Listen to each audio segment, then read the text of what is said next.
Hello, everybody. Dr. Dennis Ciccone from Ciccone Family Chiropractic.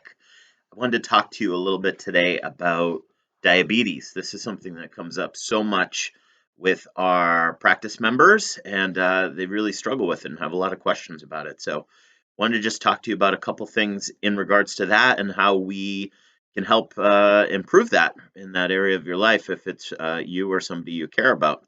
Here's something that's really interesting is type 2 diabetes, specifically, which is lifestyle related, used to be called adult onset diabetes, but now they call it type 2 diabetes because so many children are starting to get it.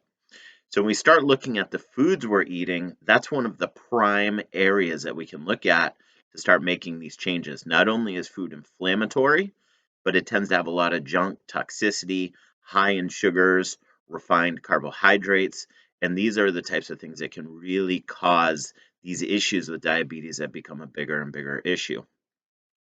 Another thing is in recent times, we have started to talk about something new called type 3 diabetes, which is really the connection between this insulin resistance and these diabetes type issues, but actually affecting the brain and leading to things like Alzheimer's and early onset dementia and these other types of memory and brain cognition issues.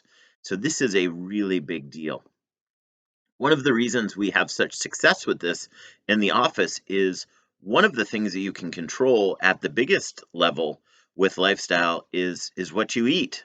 You can control what you put into your body. You can't necessarily control the toxins around you, the stress around you, but you can definitely control the things that are going into your mouth. So whether you're looking at testing that, working with our weight loss plan, where you're looking to remove these allergens, this is a really big deal because this is the most direct way that you can start getting these changes.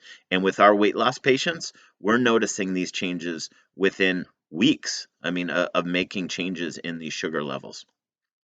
Two things to think about is when you're eating sugar on a regular basis, that's going to affect your glucose levels and your insulin levels. These things are direct responses to the food that you're putting in your mouth. The other marker you might see on your labs that you're concerned about is an A1C marker, which is a marker they usually use to determine whether you're pre-diabetic or diabetic, and this is a longer term number. So what you're going to see is this is a number that's going to change not from day to day, but over a 3-month period typically. So these are two markers to track, one seeing how you're doing right now, the other one seeing how is the long-term success for that, along with obviously your weight as well.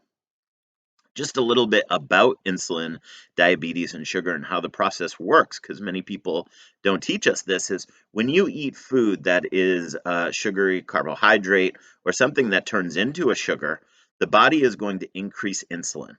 And the purpose of insulin is then to take that sugar, bring it into the cell so that your body can then use it for energy. That's the way it's supposed to work. So are sugar and carbohydrates bad? No. If they're the proper carbohydrates, then your body can actually use them in a good way. It helps to supply brain energy and cell energy for your body. So it's really important for athletes and anybody that's just moving on a regular basis. The challenge is twofold. If you don't use that sugar, it turns into fat. So you have to make sure if you're bringing in those carbohydrates, you're using that energy. Otherwise, it's going to turn to fat, which is how your body stores that for future energy. Okay? And that's why we use in our weight loss program fat breaking down as one of the phases that we work through. We could talk more about that on another video. The other thing that happens if you're taking in too much sugar, eventually the body becomes insulin resistant. And that's what leads to these bigger diabetic problems because now the body can no longer get the sugar into the cell to be able to use it effectively. And when sugar is elevated in the blood and the body can't get rid of it, that becomes an issue that causes like eye damage, blindness, neuropathy, other significant issues. So one, we got to make sure that we're eating proper carbohydrates. Two, we got to get them into the cell. And three, we got to make sure we're utilizing it. Those are all obviously very important reasons to take care of your health and work towards these things. But here's something that's even more important that you may not have thought about. There was a study done in the Lancet Diabetes and Endocrinology that by the year 2030, what they are estimating is that the number of people that will have adult onset diabetes or type 2 diabetes will be 79 million. And what they're saying is at the current rate of being able to create insulin, which is what these patients need in order to live and continue to function, they're only going to be able to have a supply for half of those patients. So that means either production goes up or the disease number has to come down. For me and my family, I want to make sure that I'm not making sure that them being able to produce enough is where my safety comes from. I want to take action now so that I can make sure I'm making these changes, take care of myself and again my family, so I'm not dealing with diabetes.